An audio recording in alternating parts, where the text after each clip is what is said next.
Hi friends, ಎಲ್ಲರಿಗೂ ನಮಸ್ಕಾರ. ಈ ವಿಡಿಯೋದಲ್ಲಿ ನಾವು ಬಡವರು ಮತ್ತು ಶ್ರೀಮಂತರ ಮಧ್ಯೆ ಇರುವಂತಹ ಡಿಫ್ರೆನ್ಸ್ ಏನಂತ ತಿಳ್ಕೊಳ್ಳೋಣ. ನಾವು ಬಡವರೇ ಆಗಿರ್ತೀವಿ ಮತ್ತು ಶ್ರೀಮಂತರು ಯಾವ ಥರ ಶ್ರೀಮಂತರು ಆಗ್ತಾ ಹೋಗ್ತಾ ಇರ್ತಾರೆ ಅಂತ ನಾವು ಈ ವಿಡಿಯೋದಲ್ಲಿ ಸಣ್ಣದಾಗಿ ಡಿಸ್ಕಸ್ ಮಾಡೋಣ. ವಿಡಿಯೋವನ್ನು ತುಂಬ ಇಂಟ್ರೆಸ್ಟಿಂಗ್ ಆಗಿದೆ, ಕೊನೆವರೆಗೂ ನೋಡಿ. ಬನ್ನಿ ವಿಡಿಯೋನ ಸ್ಟಾರ್ಟ್ ಮಾಡೋಣ. ನೋಡಿ, ಅಂತಂದರೆ ನಮಗೆ ಇವರಿಬ್ಬರ ಮಧ್ಯೆ ಏನು ಡಿಫ್ರೆನ್ಸ್ ಅಂದರೆ, ನೋಡಿ, ನಾವು ಬಡವರು ಸಾಮಾನ್ಯವಾಗಿ ಏನು ಮಾಡ್ತೀವಿ, ಕೂಲಿ ಕೆಲಸನೋ ಏನೋ ಕೆಲಸ ಮಾಡ್ಕೊಂಡು ಬದುಕ್ತಾ ಇರ್ತೀವಿ, ಬೇರೆ ಬೇರೆ ಥರ ಕೆಲಸ ಮಾಡ್ತಾ ಇರ್ತೀವಿ. ಸೊ ಅದಕ್ಕಾಗಿ ನಮ್ಮ ಕೆಲಸ ತಕ್ಕಂತೆ ನಮಗೆ ಇನ್ಕಮ್ ಅನ್ನೋದು ಇರುತ್ತೆ. ನೆಕ್ಸ್ಟ್ ಬಂದುಬಿಟ್ಟು ನಮ್ಮಲ್ಲಿ ಯಾವ ಥರ ಏನೇನು ಇರುತ್ತೆ ಅಂತ ನೋಡ್ಕೊಳ್ಳೋಣ. No proper knowledge about the self growth. ಅಂದರೆ ನಮಗೆ ಯಾವುದೇ ಥರ ನಮ್ಮಿಂದ ನಾವು ಗ್ರೋತ್ ಮಾಡ್ಕೊಳ್ಳೋದಕ್ಕೆ ತುಂಬ ಜಾಸ್ತಿ ನಾಲೆಜ್ ಇರಲ್ಲ. ಯಾಕಂತಂದರೆ ನಾವು ಜಾಸ್ತಿ ಯಾವುದೇ ಎಜುಕೇಷನ್ ಮಾಡಿರಲ್ಲ, ಬಡವರಾಗಿರೋದ್ರಿಂದ ಎಜುಕೇಷನ್ ಜಾಸ್ತಿ ಆಗಿರಲ್ಲ. ಅದಕ್ಕಾಗಿ ನಾವು ಕೂಲಿ ಕೆಲಸ ಮಾಡ್ತೀವಿ. ಒಂದು ವೇಳೆ ನಮ್ಮ ಎಜುಕೇಷನೇ ಚೆನ್ನಾಗಿದ್ದಿದ್ರೆ ನಾವು ಯಾಕೆ ಕೂಲಿ ಕೆಲಸ ಮಾಡ್ತೀವಿ ಹೇಳಿ ನೋಡೋಣ. ಸೆಕೆಂಡ್ ಬಂದುಬಿಟ್ಟು ನಾವೇನು ಮಾಡ್ತೀವಿ ಅಂತಂದರೆ, ನಮಗೆ ಜಾಸ್ತಿ ಫ್ಯಾಮಿಲಿ ರೆಸ್ಪಾನ್ಸಿಬಿಲಿಟಿ ಇರುತ್ತೆ. ಹೇಗೆ ಅಂತಂತಂದರೆ, ನಮಗೆ ಬರುವಂತಹ ಇನ್ಕಮ್ಗಿಂತ ಹೆಚ್ಚಾಗಿ ಫ್ಯಾಮಿಲಿ ರೆಸ್ಪಾನ್ಸಿಬಿಲಿಟಿನ ಜಾಸ್ತಿ ಇರುವುದು. ಅದಕ್ಕಾಗಿ ನಾವು ದುಡ್ಡನ್ನು ಹಿಂದೆ ಇಟ್ಕೊಳ್ಳೋದಾಗಿ ನಾವು ಸೇವ್ ಮಾಡೋದಾಗಿ ತುಂಬ ಕಷ್ಟ ಆಗುತ್ತೆ. ಥರ್ಡ್ ಬಂದುಬಿಟ್ಟು ನಮಗೆ ಯಾವುದೇ ಥರ ಪ್ಯಾಸಿವ್ ಆದ ಆ್ಯಕ್ಟಿವ್ ಇನ್ಕಮ್ ಇರೋದಿಲ್ಲ. ಅಂದರೆ ಪ್ಯಾಸಿವ್ ಅಂತಂದರೆ ನೋಡಿ, ನಾವು ಮನೆಯಲ್ಲೇ ಕುಳಿತುಕೊಂಡು ಯಾವುದೇ ಥರ ಕೆಲಸ ಮಾಡಿದಾಗ, ಫಾರ್ ಎಕ್ಸಾಂಪಲ್ ಹೇಳಬೇಕಂದ್ರೆ, ನಮ್ಮ ಹತ್ರ ಸ್ವಲ್ಪ ದುಡ್ಡಿದೆ ಅಂತ ಅಂದ್ಕೊಳ್ಳಿ. ಆ ದುಡ್ಡನ್ನು ಯಾವುದೇ ಒಂದು ಕಂಪನಿಗಳಲ್ಲಿ ಇನ್ವೆಸ್ಟ್ ಮಾಡಿರ್ತೀವಿ. ಇನ್ವೆಸ್ಟ್ ಮಾಡಿದಾಗ ನಮಗೆ ಆ ದುಡ್ಡಿನಿಂದ ಬರುವಂತಹ ಬಡ್ಡಿ ಆಗಿರಲಿ, ಅದರಿಂದ ಬರುವಂಥ ಇಂಟ್ರೆಸ್ಟ್ ದುಡ್ಡಾಗಲಿ, ಅದು ನಮಗೆ ಪ್ಯಾಸಿವ್ ಇನ್ಕಮ್ ಆಗಿರುತ್ತೆ. ಆ್ಯಕ್ಟಿವ್ ಇನ್ಕಮ್ ಅಂತಂದರೆ ನಾವು ರೆಗ್ಯುಲರ್ ಆಗಿ ನಮಗೆ ಮಂತ್ಲಿ ನಮಗೆ ಪೇಮೆಂಟ್ ಅನ್ನೋದು ಬರ್ತಾ ಇರುತ್ತಲ್ಲ, ಅದನ್ನು ಆ್ಯಕ್ಟಿವ್ ಇನ್ಕಮ್ ಅಂತ ನಾವು ಅಂತೀವಿ. ಇವೆರಡೂ ನಮ್ಮ ಹತ್ರ ಇರಲ್ಲ. ಯಾಕಂತಂದರೆ ನಾವು ಯಾವುದೇ ಥರ ಪೇಮೆಂಟ್ ತೊಗೊಂಡ್ಬಿಟ್ಟು ಕಂಪ್ನಿಲಿ ಕೆಲಸ ಮಾಡಲ್ಲ. ಕೂಲಿ ಕೆಲಸ ನಾವು ಮಾಡಿದ್ರೆ ಸಿಗುತ್ತೆ, ಇಲ್ಲಂದ್ರೆ ಸಿಗಲ್ಲ. ಸೊ ಆ ಥರ. ಫೋರ್ತ್ ಬಂದುಬಿಟ್ಟು ನೋ ಮನಿ ಫಾರ್ ಇನ್ವೆಸ್ಟ್ಮೆಂಟ್. ಅಂತಂದರೆ ನಾವು ಯಾವುದೇ ಥರ ದುಡ್ಡನ್ನು ನಮ್ಮ ಹತ್ರ ಇರಲ್ಲ ಇನ್ವೆಸ್ಟ್ ಮಾಡೋದಕ್ಕಾಗಿ. ನಮಗೆ ಅಷ್ಟು ದುಡ್ಡು ಉಳಿತಾಯ ಮಾಡ್ಕೊಳ್ಳೋಕ್ಕಾಗಲ್ಲ. ಅದಕ್ಕಾಗಿ ನಾವು ಎಲ್ಲಿ ಇನ್ವೆಸ್ಟ್ ಮಾಡೋಕ್ಕಾಗಲ್ಲ. ಐದನೇದು ಬಂದುಬಿಟ್ಟು ನೋ ಪ್ರಾಪರ್ ಪ್ಲ್ಯಾನಿಂಗ್ ಆಫ್ ಚಿಲ್ಡ್ಸ್. ಇದು ಮೇನ್ ಇಂಪಾರ್ಟೆಂಟ್. ನಮ್ಮ ಬಡವರಲ್ಲಿ ನಾವು ಏನು ಮಾಡ್ತೀವಿ ಅಂತಂದರೆ, ಪ್ರಾಪರ್ ಪ್ಲ್ಯಾನ್ ಇರುವುದಿಲ್ಲ ನಮ್ಮ ಹತ್ರ. ನಾವು ಎಷ್ಟು ಬೇಕಷ್ಟು ಮಕ್ಕಳನ್ನ ಹಡಿತಾ ಇರ್ತೀವಿ. ಜಾಸ್ತಿ ಮಕ್ಕಳು ಹಡಿಯೋದ್ರಿಂದ ನಮಗೆ ಜವಾಬ್ದಾರಿಯೂ ಜಾಸ್ತಿ ಆಗುತ್ತೆ. ಆವಾಗ ನಾವು ಫ್ಯಾಮಿಲಿ ಮೇಂಟೈನ್ ಮಾಡೋದಕ್ಕೆ ತುಂಬ ಕಷ್ಟ ಆಗಿಬಿಡುತ್ತೆ. ಅದಕ್ಕಾಗಿ ನಮ್ಮ ಇನ್ಕಮ್ ತಕ್ಕಂತೆ ನಾವು ಮಕ್ಕಳನ್ನು ಹಡಿದರೆ ನಮಗೆ ಒಂದು ಫ್ಯಾಮಿಲಿ ಅನ್ನೋದು ಸ್ಮೂತಾಗಿ ನಡೆಸ್ಕೊಳ್ಳೋಕ್ಕೆ ಸಾಧ್ಯವಾಗುತ್ತೆ. ಸಿಕ್ಸ್ ಬಂದುಬಿಟ್ಟು no proper education for the childrens. ನೋಡಿ, ನಾವು ಮಕ್ಕಳನ್ನು ಹಡಿದ್ಬಿಟ್ಟಿದ್ದೀವಿ. ಇವಾಗ ಅವರಿಗೆ ಬೇಕಾಗಿರುವಂಥ ಎಜುಕೇಷನ್ ನಾವು ಕೊಡಲ್ಲ. ಯಾಕೆ ಕೊಡಲ್ಲ ಅಂತ, ನಮ್ಮ ಹತ್ರ ಅಷ್ಟು ದುಡ್ಡಿರಲ್ಲ. ಇವಾಗಿನ ಪರಿಸ್ಥಿತಿಯಲ್ಲಿ ಹೇಗಿದೆ ಅಂತಂದರೆ, ನಾವು ಎಲ್ಲಾದರೂ ಚೆನ್ನಾಗಿರುವಂಥ ಸ್ಕೂಲ್ಗಳಲ್ಲಿ ಮಕ್ಕಳಿಗೆ ಅಡ್ಮಿಷನ್ ಮಾಡಬೇಕಾದ್ರೆ ಅಲ್ಲಿ ನಮಗೆ ಫೀಸನ್ನು ಜಾಸ್ತಿ ಇರುತ್ತೆ. ಅಷ್ಟು ದುಡ್ಡು ನಮ್ಮ ಹತ್ರ ಇರಲ್ಲ. ಸೊ ಅದಕ್ಕಾಗಿ ನಾವು ಯಾವುದೇ ಒಳ್ಳೆಯ ಸ್ಕೂಲ್ಗಳಲ್ಲಿ ನಾವು ಅಡ್ಮಿಷನ್ ಮಾಡೋಕ್ಕೆ ಆಗಲ್ಲ. ಅದಕ್ಕಾಗಿ ನಮ್ಮ ಮಕ್ಕಳಿಗೆ ಯಾವ ಥರ ಎಜುಕೇಷನ್ ಸಿಗಬೇಕಾಗಿತ್ತೋ ಆ ಥರ ಎಜುಕೇಷನ್ ಸಿಗಲ್ಲ.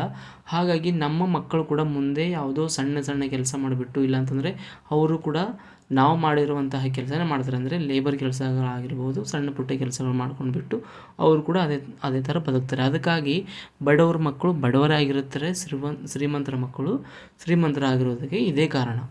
ಇವಾಗ ಶ್ರೀಮಂತರ ಲಿಸ್ಟಿಗೆ ಹೋಗಿಬಿಡೋಣ, ಅವ್ರು ಯಾವ ಥರ ಶ್ರೀಮಂತರಾಗುತ್ತಾರೆ ಅಂತ. ನೋಡಿ, ಫಸ್ಟ್ ಶ್ರೀಮಂತರ ಹತ್ರ ಏನಿರುತ್ತೆ ಅಂದರೆ ತುಂಬ ಜಾಸ್ತಿ ದುಡ್ಡು ಇರುತ್ತೆ. ಅವ್ರು ಆರಾಮಾಗಿರ್ತಾರೆ, ತುಂಬ ದುಡ್ಡನ್ನು ಇನ್ವೆಸ್ಟ್ ಮಾಡಿರ್ತಾರೆ. ನೋಡಿ, ತುಂಬ ಆಗಿರುವಂತಹ ಲೈಫ್ ಅವ್ರದ್ದು. ಫಸ್ಟ್ ಬಂದುಬಿಟ್ಟು ಏನಂತಂದರೆ, ಅವರಿಗೆ ತುಂಬ ನಾಲೆಡ್ಜ್ ಇರುತ್ತೆ. ಯಾಕಂತಂದರೆ ಅವರು ಅದರಲ್ಲೇ ತೊಡಗಿರ್ತಾರಲ್ಲ. ಅವ್ರ ಪೇರೆಂಟ್ಸ್ ಆಗಿರ್ಬೋದು, ಅವ್ರ ತಾತ ಮುತ್ತಾತ ಆಗಿರ್ಬೋದು, ಅವ್ರ ಹತ್ರ ಮುಂಚೆನೇ ತುಂಬ ಜಾಸ್ತಿ ಇನ್ಕಮ್ ಇರೋದರಿಂದ ಅವರು ದುಡ್ಡನ್ನು ಇನ್ವೆಸ್ಟ್ ಮಾಡ್ಕೊಂಡ್ಬಿಟ್ಟು ಯಾವ ಥರ ದುಡ್ಡನ್ನು ಯೂಸ್ ಮಾಡ್ಕೊಳ್ಬೇಕಂತ ಅವ್ರ ಹತ್ರ ನಾಲೆಜ್ ಇರುತ್ತೆ. ಸೊ ಅದಕ್ಕಾಗಿ ಅವರಿಗೆ ಸೆಲ್ಫ್ ಗ್ರೋತ್ನ ಬಗ್ಗೆ ತುಂಬ ಜಾಸ್ತಿ ನಾಲೆಜನ್ನು ಇರುತ್ತೆ. ಸೆಕೆಂಡ್ ಬಂದುಬಿಟ್ಟು ಅವರಿಗೆ ಇನ್ಕಮ್ ಅನ್ನೋದು ಜಾಸ್ತಿ ಇರುತ್ತೆ. ಫ್ಯಾಮಿಲಿ ರೆಸ್ಪಾನ್ಸಿಬಿಲಿಟಿ ಮೇಂಟೈನ್ ಮಾಡೋದಕ್ಕೆ ಅವರಿಗೆ ತುಂಬ ಈಸಿ. ಅದಕ್ಕಾಗಿ ಅವ್ರು ಏನು ಜಾಸ್ತಿ ತಲೆ ಕೆಡಿಸ್ಕೊಳ್ಳಲ್ಲ. ಅವ್ರಿಗೆ ಇನ್ಕಮ್ ಜಾಸ್ತಿ ಇರೋದರಿಂದ ಅವರು ಫ್ಯಾಮಿಲಿ ರೆಸ್ಪಾನ್ಸಿಬಿಲಿಟಿ ಮೇಲೆ ಅಷ್ಟೊಂದು ತಲೆ ಕೆಡಿಸ್ಕೊಳ್ಳೋದಿಲ್ಲ.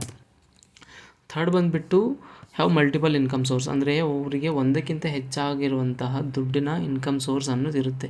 ಅಂದರೆ ಬಿಸ್ನೆಸ್ ಇರ್ಬೋದು, ಇನ್ವೆಸ್ಟ್ಮೆಂಟ್ ಮಾಡಿರ್ತಾರೆ, ಇಲ್ಲಿ ಹಲವಾರು ಅವ್ರ ಹತ್ರ ಸೋರ್ಸ್ಗಳಿರ್ತವೆ. ಅದಕ್ಕಾಗಿ ಅವ್ರ ಹತ್ರ ದುಡ್ಡನ್ನು ಜಾಸ್ತಿ ಇರುತ್ತೆ. ಅದೇ ದುಡ್ಡನ್ನು ಅವರು ಬೇರೆ ಬೇರೆ ಜಾಗಗಳಲ್ಲಿ ಇನ್ವೆಸ್ಟ್ ಮಾಡಿಬಿಟ್ಟು ದುಡ್ಡನ್ನು ಸಂಪಾದನೆ ಮಾಡ್ತಾ ಇರ್ತಾರೆ. ಫೋರ್ತ್ ಬಂದುಬಿಟ್ಟು ಅಂದರೆ ಅವ್ರ ಹತ್ರ ಬಡವ್ರಿಗೆ ಕಂಪೇರ್ ಮಾಡಿದಾಗ ಅವ್ರ ಹತ್ರ ಫುಲ್ಲು ಮನಿ ಇರ್ತವೆ. ಅಂದರೆ ಜಾಸ್ತಿ ದುಡ್ಡು ಇರ್ತವೆ.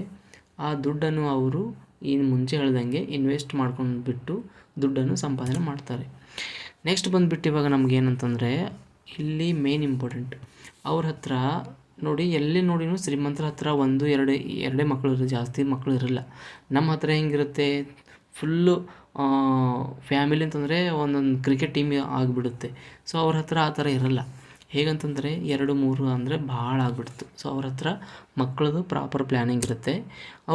ಅವ್ರ ಮಕ್ಕಳಿಗೆ ಗುಡ್ ಎಜುಕೇಷನ್ ಕೂಡ ಕೊಡ್ತಾರೆ. ಒಳ್ಳೆ ಎಜುಕೇಷನ್ ಕೊಡೋದ್ರಿಂದ ಅವ್ರ ಮಕ್ಕಳು ಕೂಡ ಒಳ್ಳೆ ಸ್ಕೂಲ್ಗಳಲ್ಲಿ ಎಜುಕೇಷನ್ ಮಾಡಿಬಿಟ್ಟು ಮುಂದೆ ಅವರ ಪೇರೆಂಟ್ಸ್ಗಿಂತ ಹೆಚ್ಚಾಗಿ ದುಡ್ಡನ್ನು ಸಂಪಾದನೆ ಮಾಡೋದಕ್ಕಾಗಿ ಒಂದು ಎಲಿಜಿಬಲ್ ಆಗಿರ್ತಾರೆ. ಯಾಕಂತಂದರೆ ಅವ್ರಿಗೆ ಒಳ್ಳೆಯ ಸ್ಕೂಲ್ಗಳಲ್ಲಿ, ಒಳ್ಳೆಯ ಕಾಲೇಜುಗಳಲ್ಲಿ ಅಡ್ಮಿಷನ್ ಮಾಡಿರ್ತಾರೆ. ಅದಕ್ಕಾಗಿ ಅವರಿಗೆ ಒಳ್ಳೆಯ ಎಜುಕೇಷನ್ ಸಿಕ್ಕಿರುವ ಕಾರಣಕ್ಕಾಗಿ ಅವರು ಲೈಫಲ್ಲಿ ಮುಂದೆ ಹೋಗ್ತಾರೆ. ಅದಕ್ಕಾಗಿ ನಾವು ಹೇಳ್ತಾ ಇರ್ತೀವಿ, ಬಡವರ ಮಕ್ಕಳು ಬಡವರೇ ಆಗಿರ್ತಾರೆ, ಶ್ರೀಮಂತರ ಮಕ್ಕಳು ಶ್ರೀಮಂತರು ಯಾಕೆ ಆಗ್ತಾರೆ ಅಂತಂದರೆ ಇವೇ ಕಾರಣ.